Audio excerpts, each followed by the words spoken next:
Welcome to dream online school. আজকে আমাদের পাঠের বিষয়বস্তু চতুর্থ অধ্যায়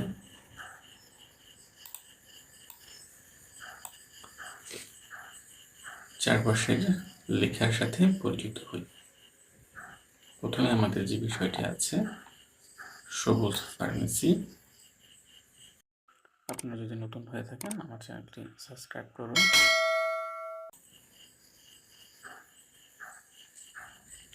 বলা হচ্ছে এখানে প্রয়োজনীয় ওষুধ পাওয়া যায় 32 আমতলা বাজার কুমিল্লা।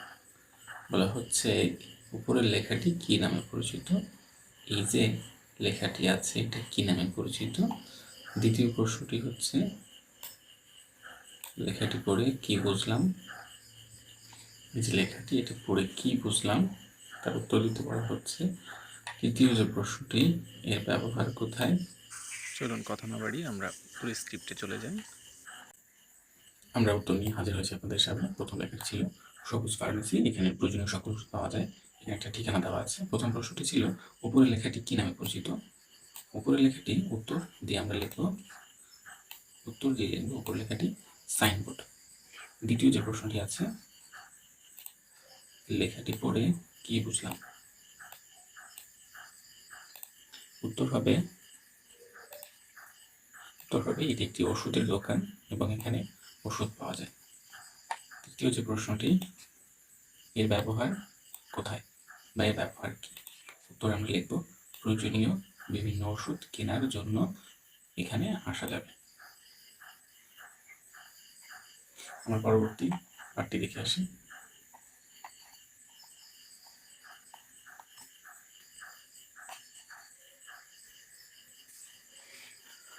পরবর্তী পাঠিয়ে দেখতে পাচ্ছি এখানে আছে হাফিজ ভাইকে ফুলকপি মার্কায় ভর্তি। হাফিজ ভাইকে ফুলকপি মার্কায় ভর্তি। প্রথম প্রশ্নটি ছিল উপরের লেখাটি কি নামে পরিচিত? উপরের লেখাটি পোস্টার নামে পরিচিত, পোস্টার লিখলে এখানে হবে। দ্বিতীয় যে প্রশ্নটি আছে লেখাটি পড়ে কি বুঝলাম? উত্তর দিব এটি নির্বাচনী প্রচারণা হাফিজ ভাইকে ভোট দিতে বলা হচ্ছে। এখানে হাফিজ ভাইকে ভোট দিতে বলা হচ্ছে। আপনারা চাইলে এটা স্ক্রিনশট নিয়ে নিতে পারেন। তৃতীয় প্রশ্নটি এর ব্যবহার কি? এর ব্যবহার কি? উত্তর নির্বাচনী প্রচারণার কাজে। তৃতীয় যে বিষয়টি আছে শুভ নববর্ষ। প্রথমে প্রশ্নটি আছে উপরের লেখাটি কি নামে পরিচিত? এই উপরের লেখাটি ব্যানার নামে পরিচিত। উত্তর দিয়ে লিখব হচ্ছে ব্যানার। দ্বিতীয় প্রশ্নটি লেখাটি পড়ে কি বুঝলাম? উত্তর বাংলা নববর্ষের শুভেচ্ছা জানানো হচ্ছে। তৃতীয় প্রশ্নটি এর ব্যবহার কোথায় বা এর ব্যবহার কি? উত্তর শোভাযাত্রার সামনে। এই যে ব্যানারটি আছে এটাকে শোভাযাত্রার সামনে ব্যবহার করা হয়। তৃতীয় দেখি কি বিষয়টি আছে আমাদের। প্রথম প্রশ্নটি হচ্ছে এই যে উপরের লেখাটি আছে এটা কি নামে পরিচিত? যে লেখাটি কি নামে পরিচিত? এটিকে উত্তর লিখবো হচ্ছে আমরা আমন্ত্রণ পত্র। দ্বিতীয় যে প্রশ্নটি আছে লেখাটি পড়ে কি বুঝলাম? উত্তর গ্রন্থাগারের 3 বছরের পূর্তিতে বইমেলার আমন্ত্রণ জানানো হচ্ছে। তৃতীয় প্রশ্ন এর ব্যবহার কি? উত্তর কোন অনুষ্ঠানে আমন্ত্রণ জানাতে ব্যবহার করা হয়। পরবর্তী প্রশ্নটি দেখে আসি। এখানে একটা ছবিতে দেখতে পাচ্ছি খবরের কাগজ, এখানে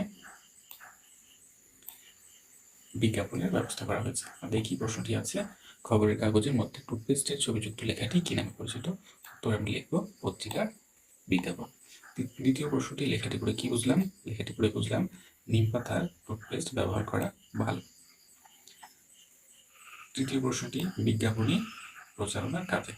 প্রশ্নটি ছিল ব্যবহার কি? উত্তর লিখব বিজ্ঞাপনী প্রচারণার কাজে ব্যবহার করা হয়। লাস্ট ওয়ান, আমরা শেষের বিষয়টি একেবারে শেষে চলে এসেছি।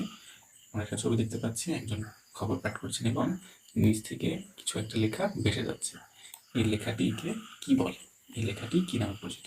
উত্তর দিব হচ্ছে স্ক্রল বা টিভির সংবাদ। দ্বিতীয় প্রশ্নটি লেখাটি পড়ে কি বুঝলাম? উত্তর দিব বাংলাদেশ ক্রিকেট দল এশিয়া কাপ জয় করছে। বাংলাদেশ ক্রিকেট দল এশিয়া কাপ জয় করছে, এটা বুঝলাম। তৃতীয় প্রশ্নটি হচ্ছে ব্যবহার কোথায় বা ব্যবহার কি? জরুরি ও গুরুত্বপূর্ণ সংবাদ প্রচারণার কাজে এটি ব্যবহার করা হয়। ধন্যবাদ সবাইকে। আজকের পাঠ